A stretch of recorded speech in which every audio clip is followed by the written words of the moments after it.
mahuli sa sogo.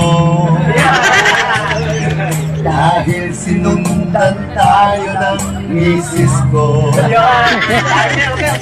Buti lang siya ay naligaw dahil liko-liko. Talang siya't kanyari tayo.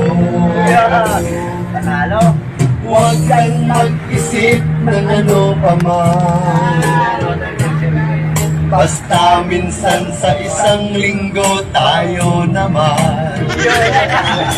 Huwag lang tatawag sa cellphone ko, aking mahal. Mamahalin kita maging agwang ka man.